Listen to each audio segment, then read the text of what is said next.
تصور کیا جائے کہ والدین کا اس دنیا سے کچھ کر جانا گویا ہمارے لیے یہ ہے کہ اب ہم خدمت سے بری ہو گئے. نہیں، قدرت نے ماں باپ کے انتقال کے بعد بھی بچوں کے لیے بچوں پر ماں باپ کے کچھ حقوق اللہ عز و جل نے رکھے ہیں. پہلا حق کیا ہے؟ تو فرمایا گیا کہ ماں باپ کا پہلا حق یہ ہے کہ اگر ان کا انتقال ہو جائے، یعنی یہ انتقال کے بعد کا ہے، چونکہ زندگی کے حقوق تو بہت سارے ہیں، لیکن ماں باپ انتقال کر جائیں تو انتقال کرنے کے بعد پہلا حق کیا ہے؟ تو فرمایا گیا ان کے دفن کا اہتمام، ان کے کفن کا اہتمام، ان کے غسل کا اہتمام، اس میں جلدی کرنا اور ان کے ان سارے پروسیجر کو، یعنی کفن کے معاملے کو، نماز جنازہ کے معاملے کو، دفن کے معاملے کو، اس کو ایک بچے کی ذمہ داری ہے کہ بحسن و خوبی اسے انجام دے. یہ پہلا حق. اور میرے پیارے آقا صلی اللہ تعالی علیہ وسلم کے پیارے دیوانوں، یہ تصور نہ کیا جائے کہ روح ماں باپ کے قفس انصری سے پرواز کر جاتی ہے، پھر اس کے بعد یہ پتہ نہیں چلتا کہ کون کیا کر رہا ہے. نہیں، ماں باپ کو اچھی طریقے سے انتقال کے بعد بھی پتہ چلتا ہے کہ ان کا کون سا بچہ ان کی قبر پر آ رہا ہے اور کون سا بچہ نہیں آ رہا، کون فاتحہ پڑھ رہا ہے، کون نہیں پڑھ رہا، کون ایصال ثواب کر رہا ہے، کون ایصال ثواب نہیں کر رہا. ساری چیزوں کا علم. تو پہلا حق ماں باپ کے انتقال کے بعد کا یہ ہے کہ آپ انہیں غسل دیں، ان کے جنازے کی تیاری کریں، ان کے کفن دفن کا اہتمام کریں. یہ پہلا ان کا حق بن جاتا ہے. اب اس کے بعد دوسرا حق، اعلی حضرت عظیم البرکت امام عشق و محبت نے دوسرا حق یہ بتایا کہ ان کے لیے دعا اور استغفار کی، ان کے لیے بخشش چاہو اللہ کی بارگاہ. اور اگر قرآن مقدس کی دعاؤں کو دیکھا جائے تو انبیاء کرام علیہم الصلاۃ والتسلیم کی دعاؤں کے اندر بھی یہ چیز ملتی ہے کہ انہوں نے خود اپنے لیے نہیں بلکہ اپنے والدین کے لیے اور سارے مومنین کے لیے مغفرت کی دعا کی. اور یہاں ایک نقطہ آپ ذہن کے اندر رکھو. آپ سمجھتے ہیں ان کے نام سے کھانا کھلا دینا، ان کے نام پہ کپڑے دے دینا، ان کے نام پہ یہ کر دینا، یہ سب باعث برکت ہے، اس کا ثواب ان کو پہنچتا ہے. لیکن سب سے زیادہ ضرورت ماں باپ کو اپنے انتقال کے بعد اولاد کی طرف سے جو ہوتی ہے، وہ سب سے بڑی ضرورت یہ ہوتی ہے کہ ان کی مغفرت کی دعا کرے. بچوں کو چاہیے کہ کوئی نماز اس کی ایسی نہ گزرے جس نماز کے بعد وہ اپنے ماں باپ کے لیے مغفرت کی دعا نہ کرے. تو ماں باپ کے لیے دعا کریں، استغفار کریں. تیسرا حق، انتقال کیے ہوئے ماں باپ کا اولاد پر کیا ہے؟ تو فرمایا گیا صدقہ و خیرات اور اعمال صالحہ کا ثواب. ان کی طرف سے غریبوں کو دیا کرو، ان کی طرف سے کپڑے پہنا دیا کرو، ان کی طرف سے کھانا کھلا دیا کرو، ان کی طرف سے نیک عمل کر لیا کرو، ان کی طرف سے درود شریف پڑھ کر اللہ کے رسول کی بارگاہ میں نذر کر دیا کرو. تو صدقہ و خیرات اور اعمال صالحہ یعنی نیک کام یہ کرتے رہو اور اس کا ثواب ماں باپ کو. یہ تیسرا حق ہوا. اب چوتھا حق سماعت فرمائیں. ان پر کوئی قرض کسی کا ہو تو اس کے ادا کرنے میں حد درجہ جلدی کرنا اور اپنے مال سے ان کا قرض ادا ہونے کو دونوں جہاں کی سعادت سمجھنا. کسی کے ماں باپ کا انتقال ہو گیا اور ماں باپ پر قرض تھا، اللہ نے اولاد کو عطا فرمایا، تو اولاد ان قرض کے تقاضے کرنے والوں کو تلاش کرے کہ ان کا قرض میرے ماں باپ پر تھا، اور تلاش کر کے اپنے ماں باپ کا قرض اتارے. اور یہ نہ سوچے کہ یار یہ جاتے جاتے بھی معاذ اللہ کو یہ سوچے کہ یہ ٹینشن دے کر کے گئے. نہیں، بلکہ فرمایا گیا یہ اپنی خوش نصیبی سمجھے کہ اللہ نے مجھے اپنے ماں باپ کی طرف سے یہ قرض ادا کرنے کی توفیق عطا فرمائی. تو ماں باپ پر اگر کوئی قرض ہے تو اس قرض کو ادا کرنے میں حد درجہ جلدی کرنا یہ ان کا چوتھا حق ہے۔ اب جو بات عرض کرنے جا رہا ہوں نا، اسے بہت غور سے سنیے گا، بہت غور سے۔ ان پر کوئی فرض رہ گیا ہو، بقدر ضرورت اس کے ادا کرنے میں سعی کرنا۔ جیسے مثال کے طور پر حج ان پر فرض ہو گیا تھا، زندہ تھے تو فرض ہو گیا تھا، لیکن وہ حج ادا نہیں کیے۔ اب جب حج فرض ہو گیا اور ادا پھر بھی نہیں کیا انہوں نے، تو آپ کوشش کرو کسی کو ان کی طرف سے حج کروا دو، حج بدل کروا دو، اور اس کا ثواب اپنے ماں باپ کو عطا کر دو، تاکہ ان پر سے یہ فرض کی ادائیگی کا جو معاملہ تھا اللہ تعالیٰ اس سے ان کو بری و ذمہ کر دے۔ اسی طریقے سے روزے کا معاملہ، کہ اگر والدین پر کچھ روزے ایسے رہ گئے کہ روزے انہوں نے چھوڑ دیے تو اس روزے کا فدیہ ادا کرو۔ نماز کا معاملہ ہو کہ نماز ان کی قضا ہو چکی ہوں تو نماز کا بھی فدیہ ادا کرو۔ اب نماز کا فدیہ انتقال کے بعد ادا کیا جائے گا، لیکن روزے کا فدیہ آپ ان کی زندگی میں بھی دے سکتے ہو کہ وہ بوڑھے ہو چکے ہیں، مریض ہیں اور روزہ رکھنے کی طاقت نہیں رکھتے، تو ایک روزے کا فدیہ ایک صدقہ فطر ہے۔ 2 کلو 50 گرام گیہوں کی قیمت کے برابر آپ جو ہے وہ صدقہ فطر کے برابر صدقہ عطا کر دیں ایک روزے کے عوض کے اندر۔ یہ اس کے لیے ہے جو بیمار ہیں، شیخ فانی ہو چکے ہیں، یعنی اتنے بوڑھے ہو چکے ہیں کہ اب روزہ نہیں رکھ سکتے، تو ایک روزے کا فدیہ یہ۔ اور اسی طریقے سے ایک وقت کی نماز اگر انہوں نے قضا کی ہے تو ایک نماز کا کفارہ بھی ایک صدقہ فطر ہے۔ ایک نماز کا، یعنی فجر کی نماز ان کی قضا ہوئی تو فجر کی نماز کا کفارہ صدقہ فطر کے برابر ادا کرنا۔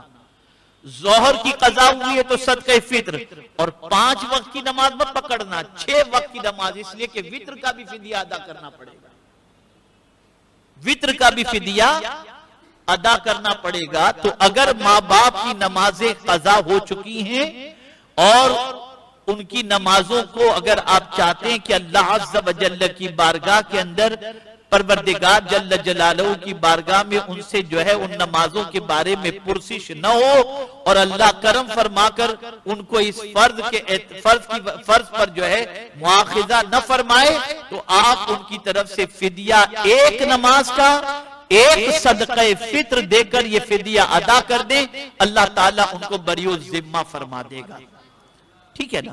لیکن یہ فدیہ ان کے انتقال کے بعد ہی، نماز کا معاملہ جو ہے یہ انتقال کے بعد کا ہی، روزے کے معاملے کا، روزے کا فدیہ آپ زندگی میں بھی دے سکتے ہیں، اس لیے کہ نماز کے اندر گنجائش ہے کہ آپ کھڑے رہ کر نہیں پڑھ سکتے تو بیٹھ کر پڑھو، بیٹھ کر نہیں پڑھ سکتے تو لیٹ کر پڑھو، لیٹ کر نہیں پڑھ سکتے تو اشارے سے پڑھو، تو یہ اس میں گنجائش رکھی گئی ہے۔ لیکن روزے کے اندر یہ گنجائش نہیں ہے، آدمی اتنا بیمار ہو ہی چکا ہے بوڑھا کہ اس کو کھانے پینے کے مسئلے، تو ان کی زندگی میں بھی آپ فدیہ دے کر اس فرض سے ان کو بری و ذمہ کر سکتے ہیں۔ میرے پیارے آقا صلی اللہ تعالی علیہ وسلم کے پیارے دیوانوں، اب چھٹا حق بھی آپ سماعت فرما لیں۔ انہوں نے جو وصیت، کیسی وصیت؟ جائزہ شرعیہ، یعنی شرعی اعتبار سے جائز ہو، ایسی وصیت اگر انہوں نے کی ہے تو اس وصیت کو پورا کرنے کے اندر کوئی کوتاہی نہ کرو، اسے جلدی سے جلدی اس وصیت کو پورا کرنے کی کوشش کرو۔ اگر انہوں نے کوئی وصیت کی، میرے پیارے آقا صلی اللہ تعالی علیہ وسلم کے پیارے دیوانوں، 7واں حق، ان کی قسم ان کے انتقال کے بعد بھی سچی رکھنا۔ اب اس کو تھوڑا سمجھا دوں آپ کو۔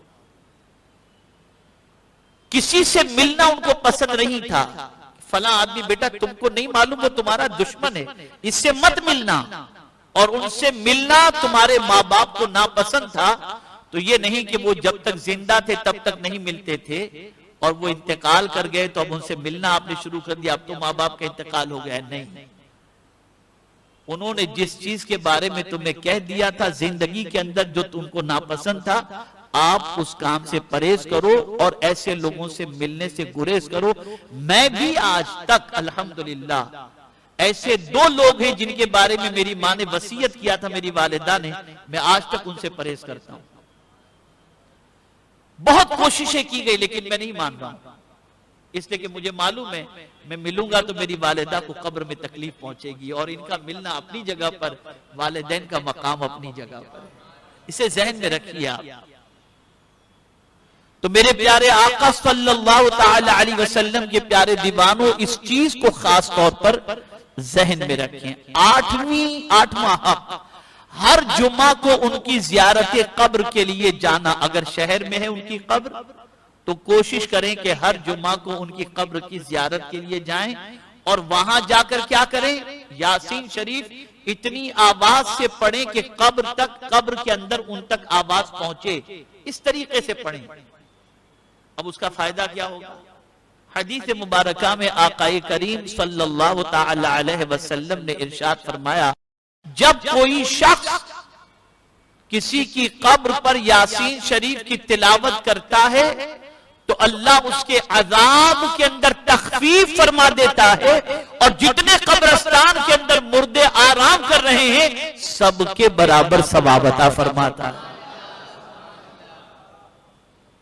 تو یہ بھی والدین کے حق میں ہے کہ آپ کے شہر کے اندر اگر ان کی قبر ہے تو کوشش کریں کہ ہر جمعہ کو ان کی قبر پر جا کر فاتحہ پڑھیں اور یاسین شریف کی تلاوت کر کے ان کی روح کو ایصال ثواب کریں، اور ان کے صدقے میں سارے قبرستان والوں کی روح کو بھی مومنین کی ایصال ثواب کریں. ایک بہت بڑی غلطی ہوتی ہے مسلمانوں کی طرف سے کہ جیسے قبرستان کے قریب سے گزرے، اندر قبر ہے، اب جانے کا وقت نہیں ہے تو وہیں کھڑے رہ کر قبرستان کے باہر، والدین کی قبر قبرستان کے اندر ہے تو سلام کر لے، وہیں سے سورہ فاتحہ سورہ اخلاص پڑھ کر کے ان کو ایصال ثواب کرنے. تھوڑی دیر لگتی ہے، 2-3 منٹ، اور ان کو ایصال ثواب کر کے نکل جائے. اگر کوئی شخص اس راستے سے گزرتا ہے اور ان کو ایصال ثواب نہیں کرتا، سلام نہیں کرتا، تو ان کو رنج ہوتا ہے کہ میرے قریب سے گزرا اور مجھے سلام بھی نہیں کیا.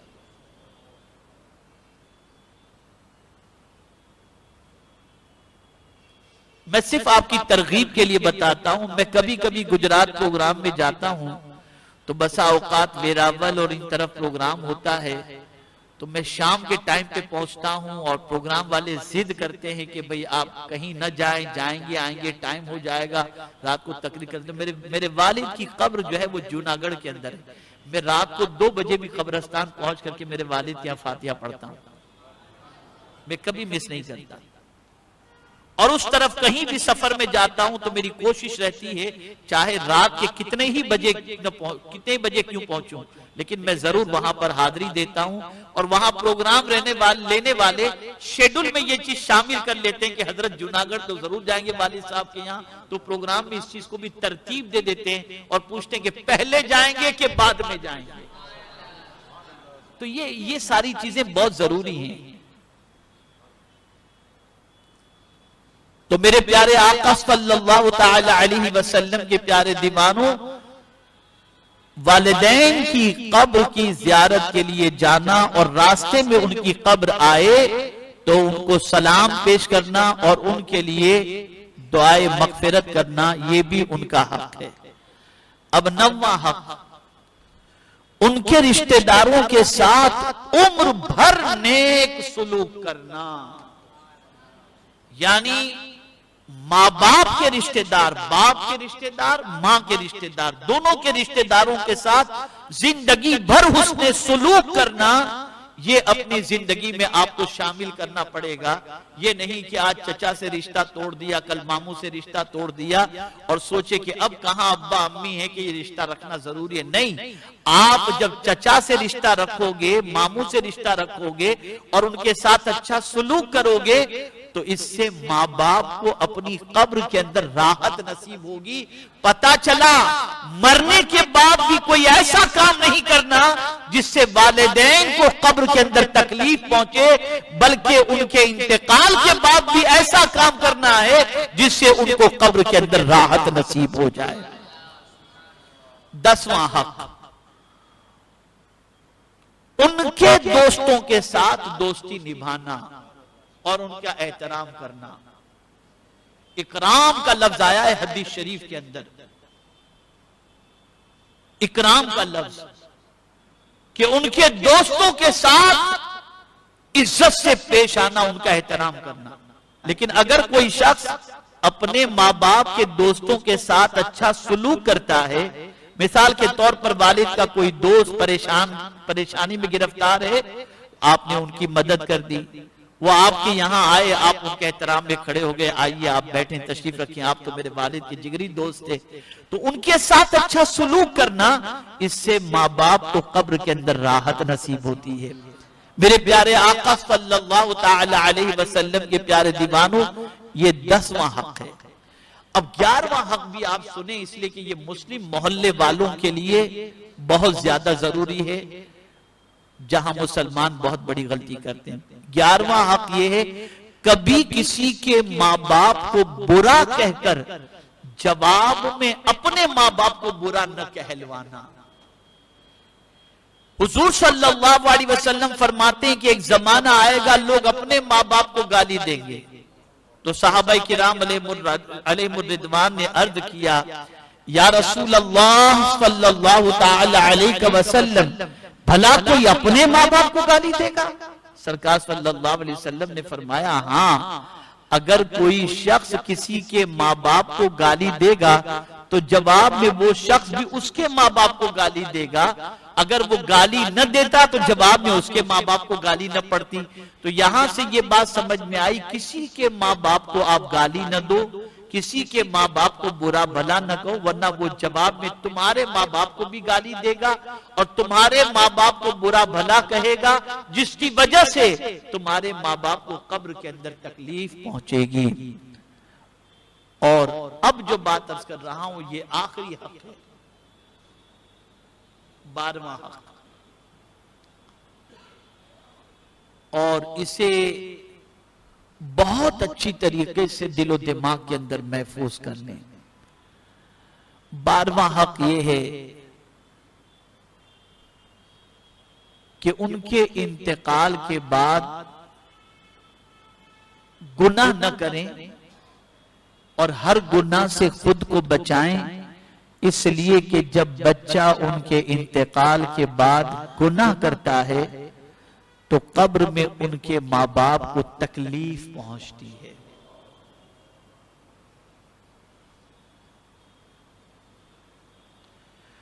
بہت سارے ظالم بچے ماں باپ کے انتقال کا انتظار کرتے ہیں کہ معاذ اللہ ہماری آزادی میں ہمارے ماں باپ سب سے بڑے رکاوٹ ہیں, اور جب انتقال ہو جاتا ہے تو پھر ہر گناہ کے دروازے پہ دستک دیتے ہیں اور یہ سمجھتے بھی نہیں کہ اس کا انجام کیا ہوگا.